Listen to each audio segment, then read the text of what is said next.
that God said is mine.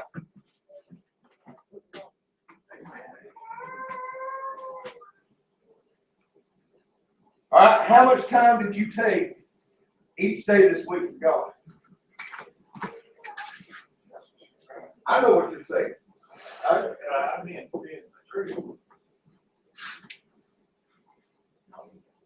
But how much did you waste that was God? That was God's?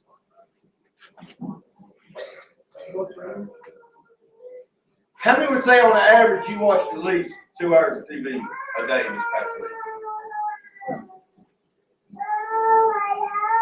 If you watched the Carolina game, you watched 2 hours of TV last night.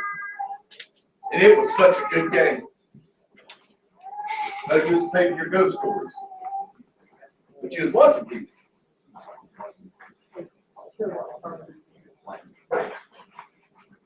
But what do you get that, preacher? Every day you watch 2 hours of TV. So now, for your 21 hours, that's gone.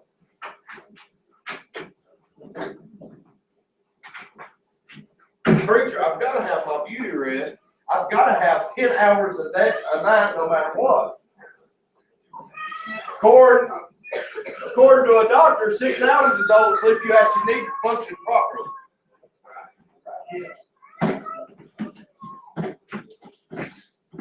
So now you've wasted that in sleep. But now, can I correct something there? Is it a waste when you sleep? No, it's time for your body to rest. We ain't even got the scripture yet. We ain't got the first point. I'm wanting to show you a timetable of a day's. Then you are at least on your job 8 to 10 hours a day. So now say you're there 8 hours. 8 plus the 2 to watching TV, that's 10, plus 8 of sleeping, we'll say on average. That puts you at 18 hours of your 21 hours, 21.6 hours.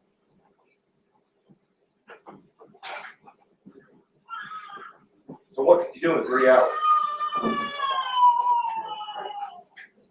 No, this is what God gives you. You know what we do in those 3 hours? We either play Xbox, we watch our TV, we gotta watch our shows, Facebook, house clean. Well, I don't do house clean. My wife does that. I don't cook because they don't die. We could be spending it yard cleaning, doing this, but we don't. We end up wasting.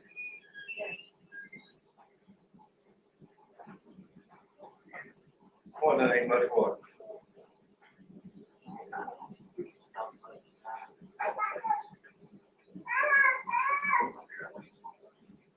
Well, now, that's a waste when you take 2 hours for TV. What I'm getting at is we waste most of our day away. How much can we be getting done? And then we have to eat into God's time because we wasted our time. Ain't that a good point? We wasted so much that He give us. We eat into God's.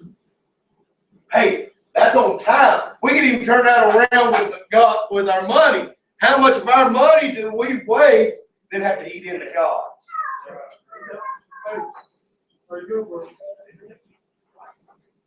How much have we wasted of ours to have to eat into God's money? Well, He's got plenty.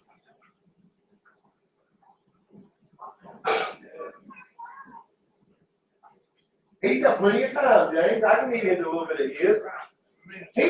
He's got all this. He don't need what He gives me. And He don't need what I give Him. Now, your work time, that work wasting time, and that's not wasting time when you work. The Bible says if you don't work, neither should you eat, except for by the sweat of your brow. And it talks about if a man won't provide for his family, he's worse than an infidel. So that's not a requirement that you need to be doing. We are to take care of our family. I don't like going to work. I hate it. But I have to. I don't hate my job. I just hate having to get up, leave my family, and go do my job every day. I'll be honest with you, I love running out of equipment. But now, you take Saturdays. How many would say yesterday morning you spent an average of 5 hours watching TV?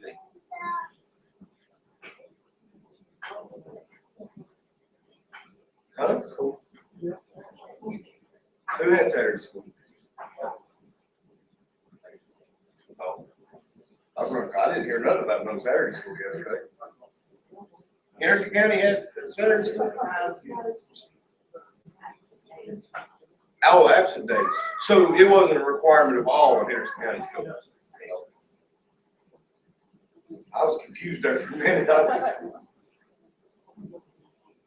But now you wasted 5 hours yesterday watching TV.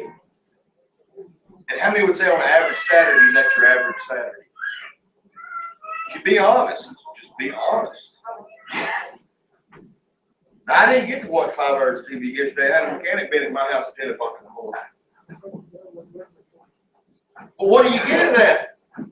On an average Saturday where we don't have to work, we have all this time, we waste a good majority. Then when it comes to God's time on that Saturday, which is your studying, your praying, that, where is that time at?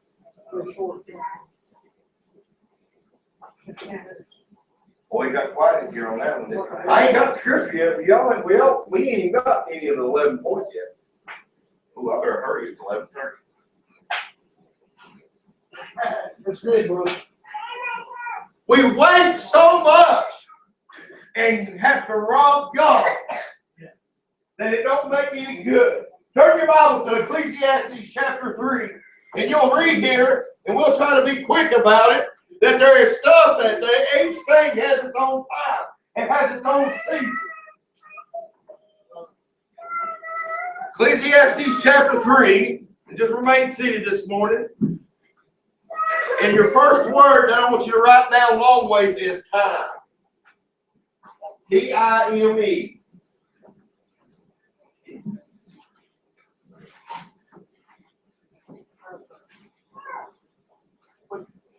To everything there is a season, a time to every purpose under the heaven, a time to be born.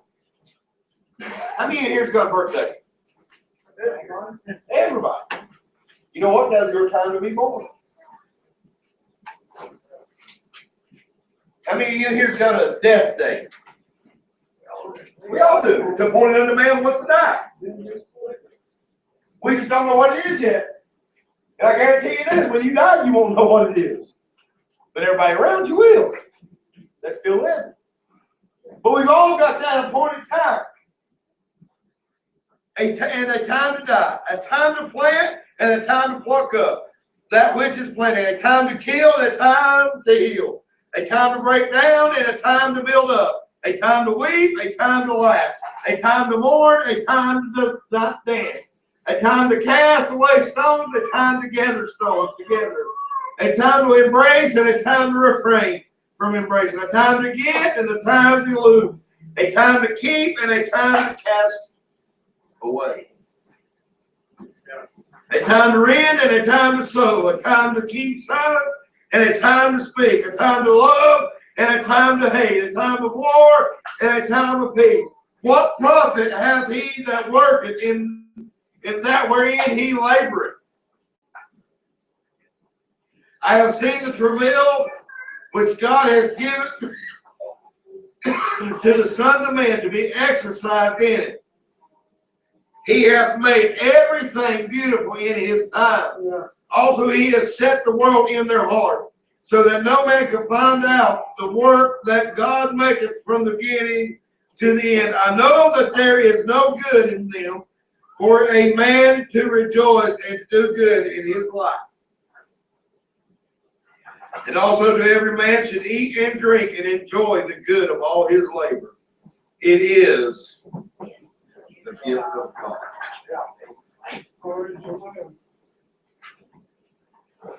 What does that say there? Hey, I've given you this ability to labor and get this amount of money. Give me my part, the rest, do what you want to. Wake up quiet in here. Right. If you got time wrote down, I want you to write beside the T, 2. T-O. Beside the I, write improve.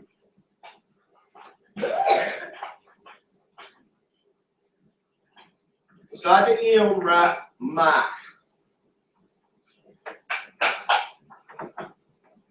And beside the E, write eternal soul.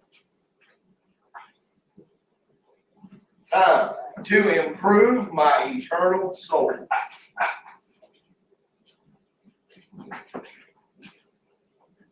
What are you talking about, preacher? To improve my eternal soul. God's given us the time today to get improvement. A time of growth. Today we've having that time of growth. I'll never get through this one this morning. I might have to preach part 2 tonight. I'm telling you, there's a lot in here. A time to improve our eternal soul. Listen, we get saved. We know that. We are saved, we're born again. But there is room for improvement in our soul. Hey, listen, James was teaching on it this morning. He hit about it. And he had to improve, James, I hope you don't mind me using this, his eternal soul because he fought the sin of gambling so long. But God kept giving him time to improve on it, to quit, to change his ways. Listen, God gives us time to improve our eternal soul. See, with improvement comes getting stronger. I wished I'd never allowed myself, Brother Kenny, to get to the shape I'm in today because I can't preach as hard and as long as I once could. At some point now, I have to slow down. But some of you remember 7, 8 years ago, I'd go as hard as I could for an hour and a half, and I'd still have more left in the tank to go. But if I was trying to preach an hour and a half for as hard as I could now, you'd find me laid up here and have to give me oxygen. But why is that? Because I took the last 7, 8 years, that time, and I allowed my body to get out of shape, and I allowed myself to get out of shape to where I can't do that no more. So what did I do in that time? Now I've got to improve, Brother Ricky. I've got to improve my body shape to where I can get back to where I can do what God wants me to do. Come on, bro. We have to improve every day. You don't believe me that in our souls there's not problems every day? Brother James did it. Boy, I was sitting there thinking, I want you to sip on here a little bit. That's why I said we're going to fire you and hire Steve. Half of his lesson this morning, or 90% of it, he was hitting right on the lines of what I was thinking about. When God laid on my heart, I was over there wanting to kick him real good. Huh? I wouldn't have kicked you to save my life. Wow, preacher! That's your spirit bearing witness one to another. But hey, there's time. Brother, there's time today. There is a time. But now, to improve, what do we have to do to improve? We have to learn, amen, how to labor. Right, labor now. Not labor, life. We have to learn to live. So life first. I want you to write life down. L-I-F-E.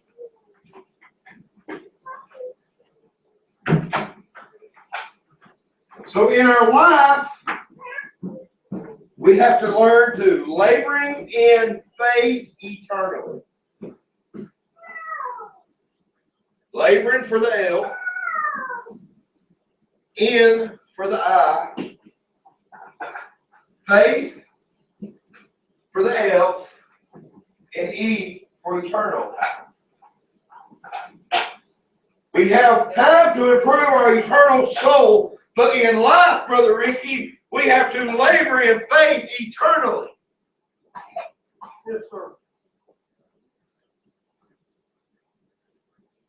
Well, preacher, you mean we got to labor? Listen, when I'm talking about laboring in faith, I'm talking about prayer. In life, we need prayer. What is life without prayer? It's dead. What, Brother Josh, and y'all will see, I've got 2 pages full. Without faith. I ain't got to the first point yet. We're going to get there eventually. But in life, there's stuff that we need to learn, and prayer is the center of it all. Without prayer, without a prayer time in our life, there is nothing. How many kids have stayed in my wife's house in the last little bit and went to bed without praying? Now, how many have stayed there and we gather around and have prayer? A lot of you been there when we gather around and have prayer. Now, how many kids would be honest this morning? You parents saying, "Oh, preacher," would you say, "I go to bed at home without my family praying together"? There's a few hands went up. But what are you getting at, preacher? Not only do we have our personal life of prayer time, but then we need to have a family time of prayer. In our family life, we need to have a time that our family gathers together and prays. What good is it for a family to gather together and pray? Listen, prayer keeps a family together. A family that prays together stays together. Now, I know you ain't going to find that in the Bible. But that is a saying that has been around for years, and it works. I can tell you, our family bond has grown closer since we've been doing this for the last year. So in our life, we need to have prayer. And our laboring, we need to have prayer. You see, that brings us to our soul. S-O-U-L. Write that down. You saying preacher? I'm going to have Bible scraps this morning. Listen, not often do I get to preach like this. Well, I enjoy it when I do.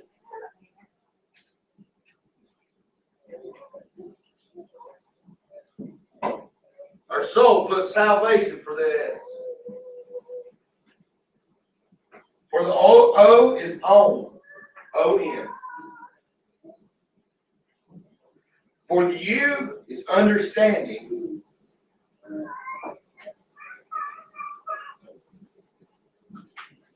And for the L is life everlasting. Salvation on understanding, life everlasting. You know, well, that don't even make much sense. For your soul, you got to have salvation. Yes, sir. But then you've got to have an understanding to get salvation. Right. And when you get that understanding, you get that salvation, you get life everlasting. Right. See, there comes a time in your life where you have to get salvation to make it. If you don't get it, you're not going to make it much farther. Right. But then, I'm going to give you 2 words in a row here. Death. Death. D-E-A-T-H.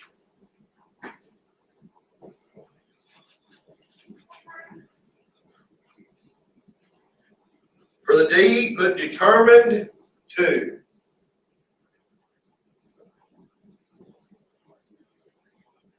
For the E, put enjoy. For the A, just leave the A alone. For the T, put thankful. And for the H, put heart. You're saying, preacher, I don't see how you got this out of death. as the Lord give it to me. See, in death, when it comes our time to die, we are determined to enjoy a thankful heart. I'm going to keep up with that one because I'm going to use that in the next funeral I go preach in at Ward 11.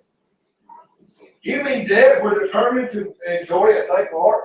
Hey, ain't you thankful today that there's a Savior died on the cross for you? Yes, sir. Boy, Brother Josh, he had a big old heart to die for you. Yeah. He had a love of you that he died for you.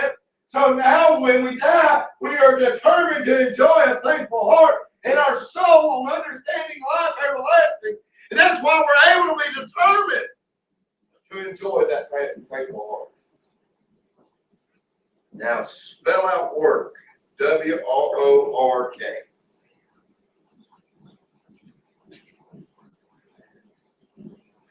When you're working for God, what our Redeemer knows. Oh, yeah. What our Redeemer knows.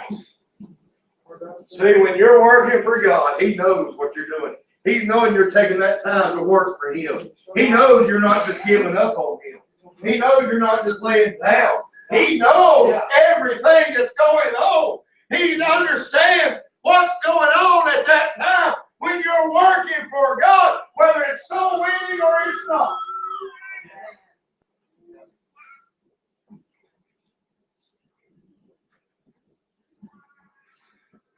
Now, on to the next word is play. P-L-A-Y. Play. P-L-A-Y. And for the P is pleasure in.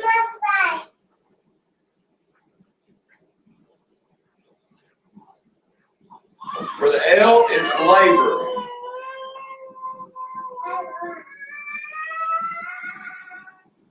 What? I spelled it L-A-B-O-R. I don't know how to labor. For the A, put and. And for the Y, put yearning.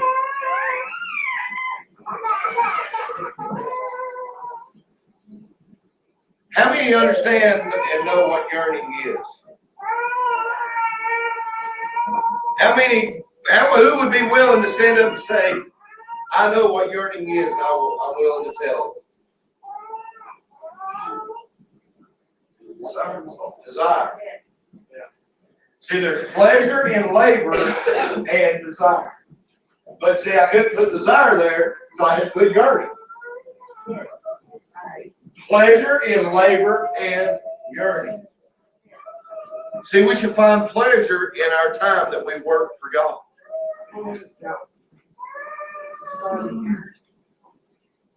Now, I want you, next word is sad.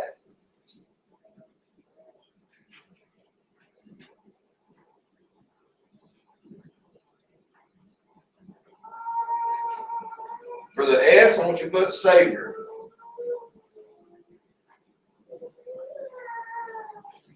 For the A, put and. For the D, put deliverer. Yeah. Hey, how y'all like how he's turning all these times that were like a time to be sad? The Lord allowed us now to look at him and say, Savior and deliverer. When you're sad and you're in a time of sad moment, just think about your Savior and your deliverer. Yes, sir. When you're in that time. Now, I want you to put so, S-E-W.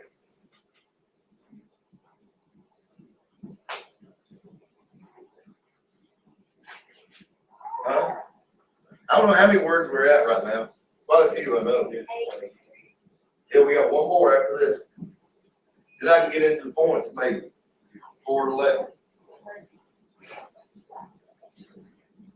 For the S, put salvation in.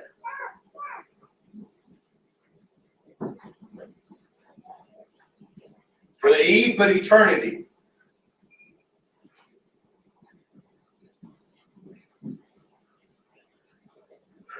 Hebrew with O. And for the W, put with God. See, when you get saved, when you're sowing, someone is sowed where you'll get salvation. Then, Brother Marshall, you'll get to enjoy that salvation in eternity with God. See, that's that time of sowing. And the last one is war. W-A-R.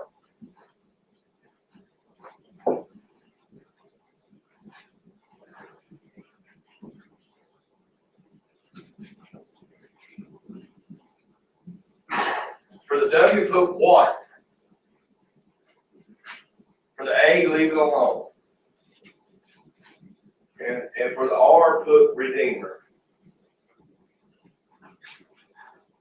See, during the time of war, when there was a time of war in your life before you got saved, right at the moment that you was getting ready to be saved, there was a time of war happening in your physical, your soul body, this body.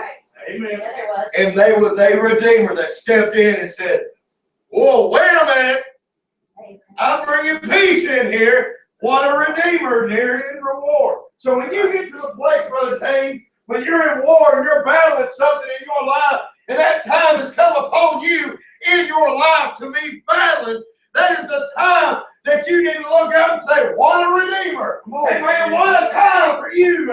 Hey, what a time to give you praise. What a time to give you glory. What a time to give you honor. What a time to just worship you. Amen. Because what a Redeemer you are. Yeah. Right. Amen. And if you'll notice something, all the words that I give you this morning and give you thoughts with, and I still don't know what that's called. I never will, probably. But if you notice, each one of them really has their own time frame in our lives. Every word, you have a time. There's a time in your life that you do those. And when you are doing those, whether it be you're physically doing them or you're spiritually doing them, just remember those little sayings there. That way, when it comes that you have maybe a death in your family, you can look at it and you can see what it says. Determined. Let's see that. Determined to enjoy a thankful heart. In that time of death, remember that you can be determined to enjoy a thankful heart. When you're sad, remember that, hey, there's a Savior and a Deliverer. Yeah. Right there. It's right there for you. Always. Hey, when you're thinking that, man, there's not enough hours in the day, as Brother Josh put yesterday, think, well, to improve my eternal soul. There's that time.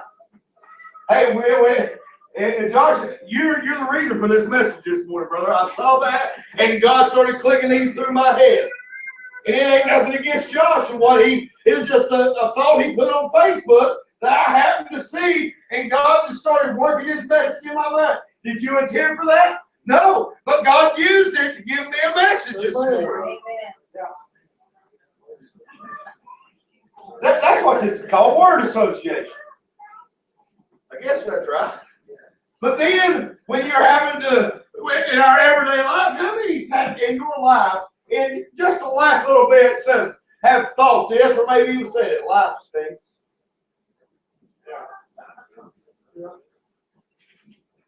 Have you thought it?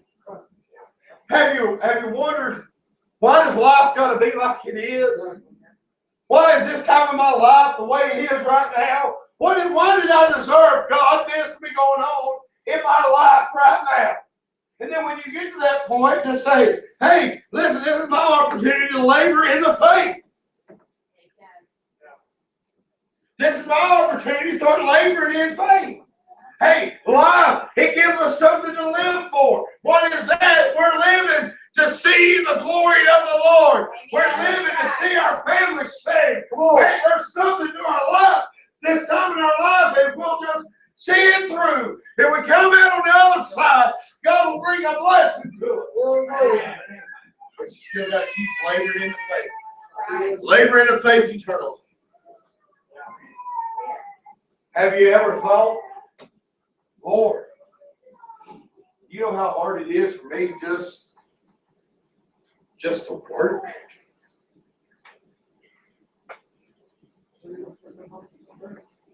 When you think of that, remember what our Redeemer knows. He knows what it is to work.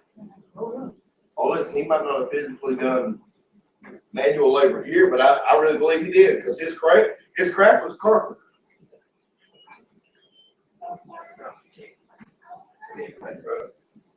So I believe he knows what it's like to do physical work, but he knows what it's like to do a spiritual work. And that spiritual work was take our sins, Brother Josh, nail them to a cross. Amen. Oh boy, what he knows, what the pain of work he went through just for us to be able to go to heaven and live eternally. What our Redeemer knows. Hey, what did he learn on Calvary? What did he know about Calvary? Think about what our Redeemer knows. We don't want to get up and go to work on Monday morning. Yeah. Think about it. Now, I love playing. So I had me a blast. Where's Braylon at? Wave at me, Braylon. Me and that little girl, we beat the far out of each other last night football. We had us one more of a time playing them pool loops. Her brother grabbed one, hit her. She said, "You go play with Emmy. I'm playing with Doug." I mean, we had five of them pool noodles left and right. Boy, I had me a good time playing. What are you getting? Hey, I had a good time last weekend beating up on the other kids with Elizabeth and them. But what are you getting at? I enjoy my playing time. But then, when you enjoy your playing, think about it this way. There's pleasure in labor and yearning. There's a pleasure in being able to labor. See, that pleasure is that play.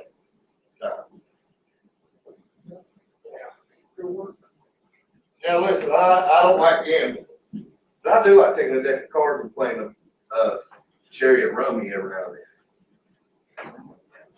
It's not gambling, I know, but I like taking those cards. I like whooping up on them. And if I can get her interested in something else, I'll stack the deck just so I win.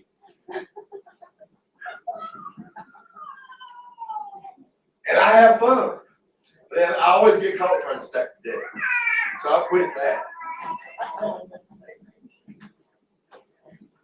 See what?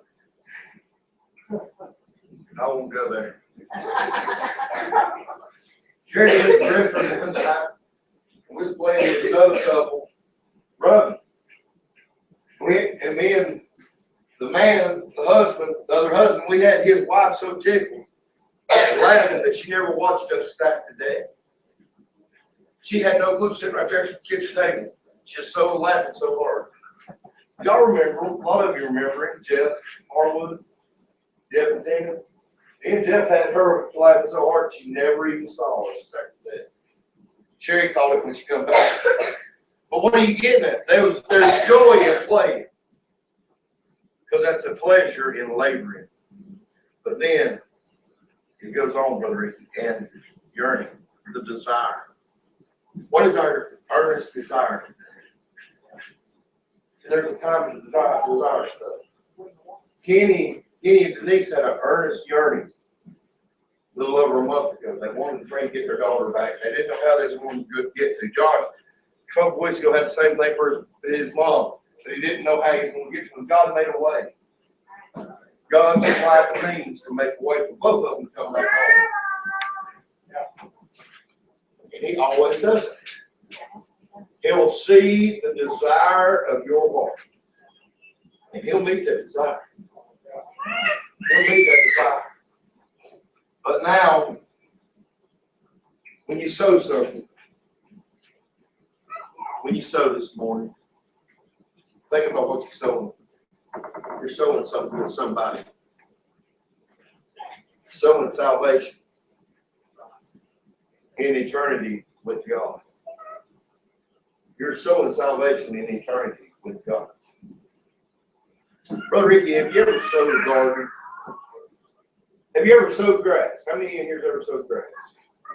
You just don't take a bucket out there and throw it, do you? Now you get your handful of it. You start working that handful and spreading it out nice and thin.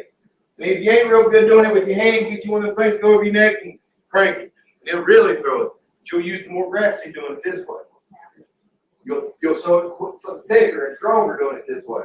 Why, preacher? Because it lets more out than you can do in your one hand. But I mean, your one hand, you can get enough.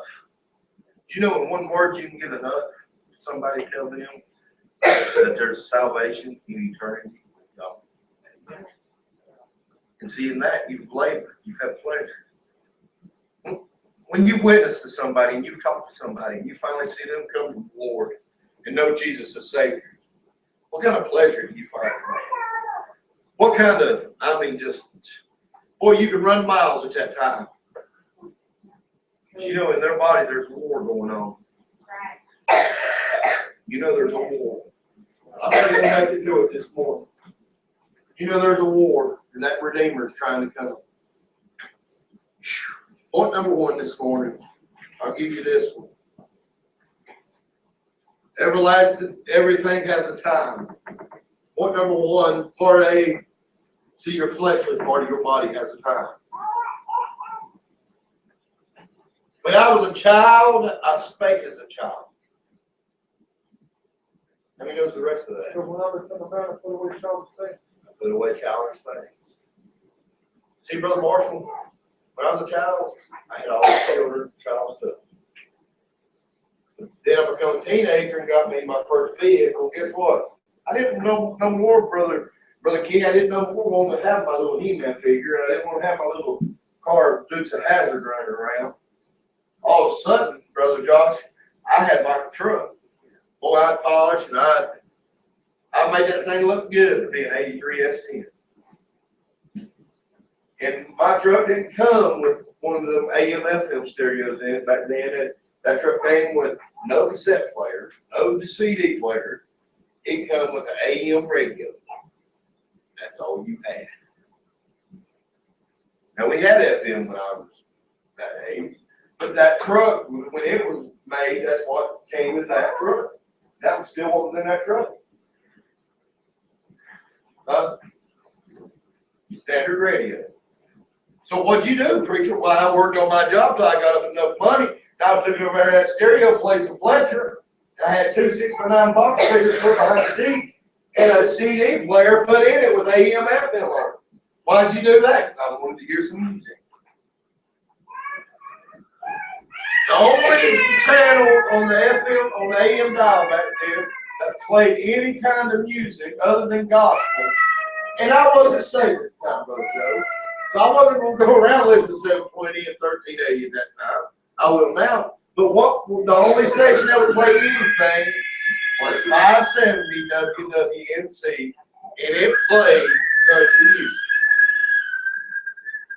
In the mornings, I'll never forget, I'd be going to school and I'd hear this song.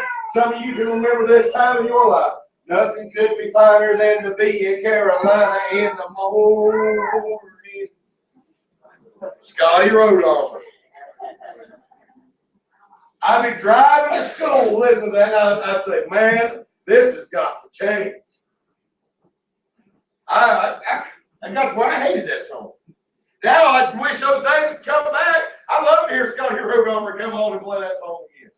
But that was the time in my life. But then, as I got a little closer to my 20s and I got married and started having children, Brother Ricky, I started to change.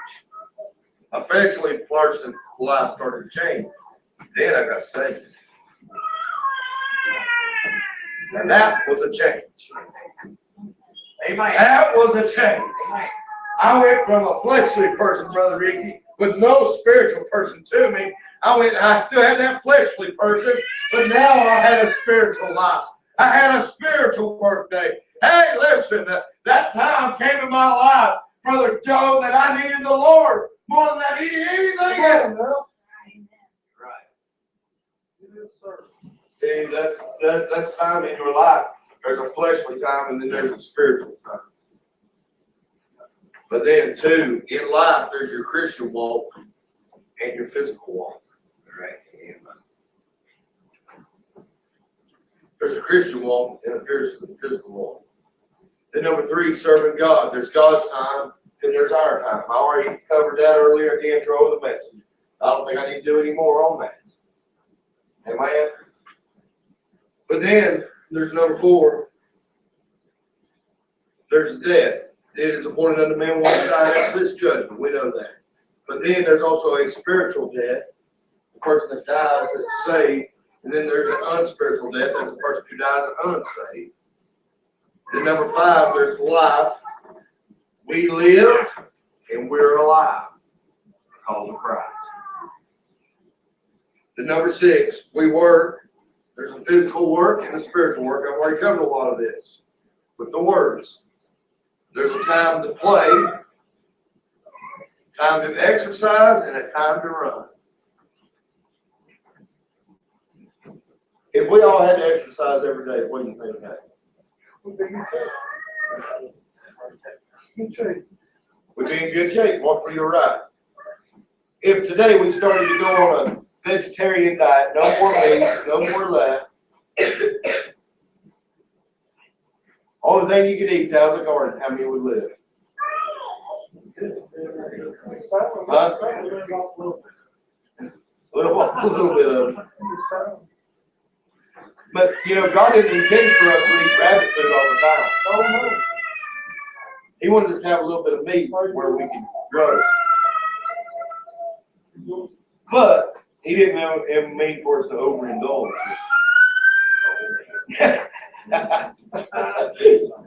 What? He didn't mean for us to overindulge in it. I'm world's worst.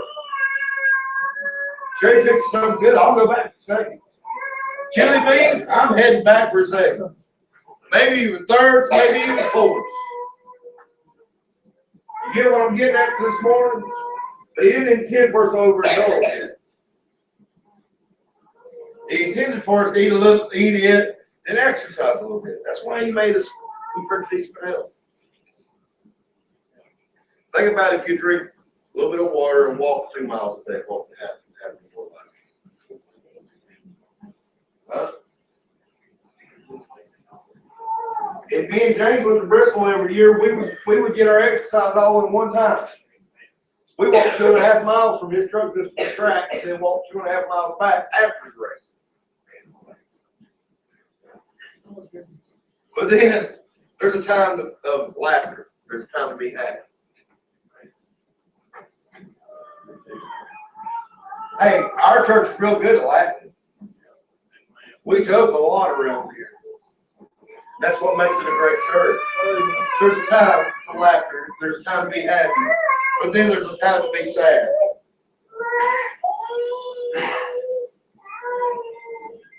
There's a time to dance. There's a right dance and a wrong dance. David said, dance naked in front of the king. It's a rightful dance. But then there's a wrong dance. What's that called they do today? Twerking? That's very wrong. It's where they shake their booty. J-Lo brought out a song about it. 40-something-year-old woman out there acting like that. Good night. There's a right dance and then there's a wrong dance. Then number 10, there's sowing seed. But then you better work that seed. You have to work with that seed, Brother Mark. Yes, sir. In that time. It's coming up on planting season. Planting season is coming pretty soon. People's already probably starting to plant certain things. But that now then they have to work it all spring. But then come harvest time. There's a time to receive that seed. You receive on what you work. But then number 11. And I'm closing. I just want to. I could get more into these points, but I'm not this morning. I think I did with the words already. War. There's a time for war. See, But with a time of war, there's a time of peace. There's a time for love, and then there's a time to understand and more. We have to understand. See, everybody speaks of war. Do you understand what war does? A war has broke that love that once was there. That peace that once was there is now gone. People's very upset with what's going on the political race right now. Because of the fight. But you've got to understand one thing, without it, you're not going to get the best candidate.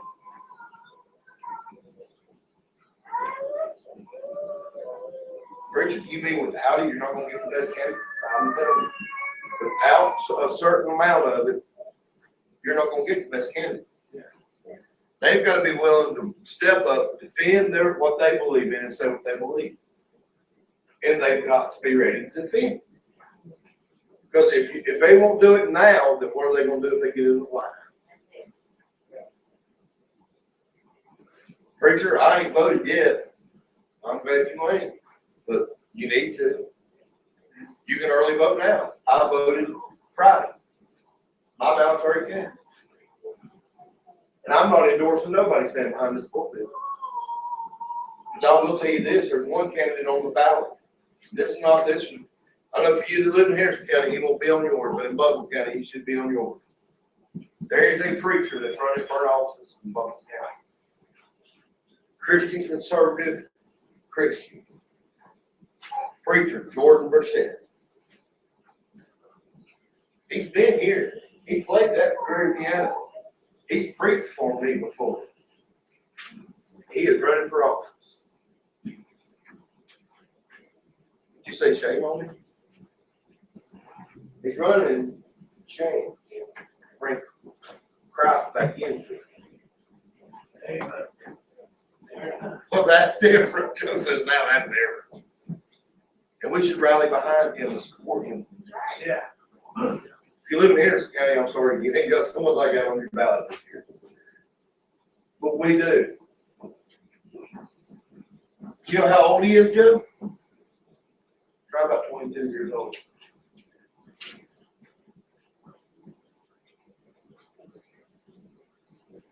Have you remember the young boy that I told you about? That when he dated his girlfriend, they never held hands, never put his arm around her, never even kissed her. Until the day they said, I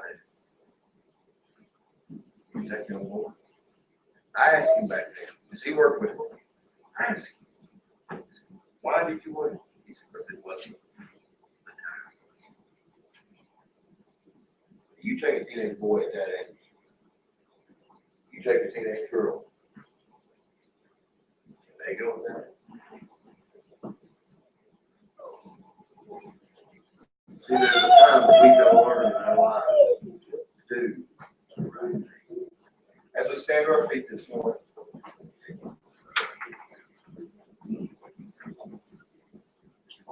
God spoke to your heart this morning. You need to come when you come. What time is it in your life this morning?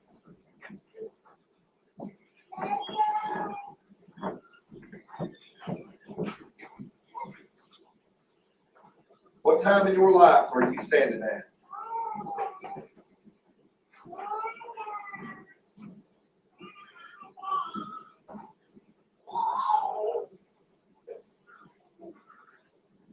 What time are you at?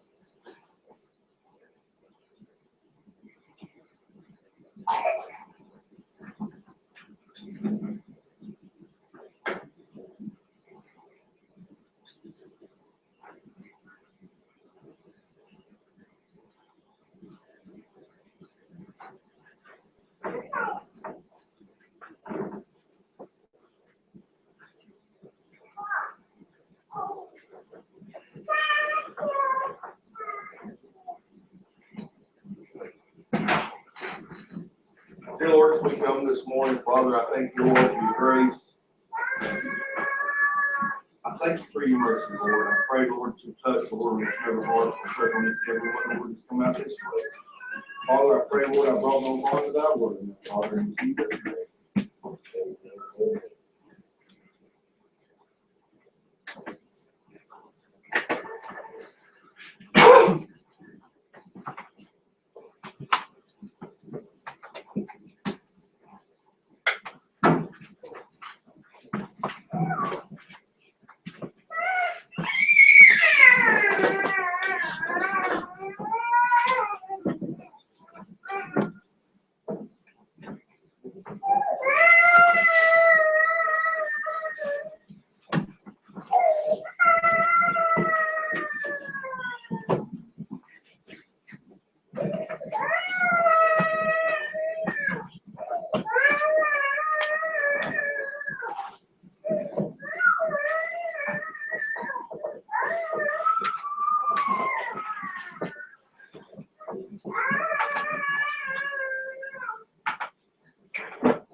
Go pray and come pray. Don't forget to tell someone about Jesus.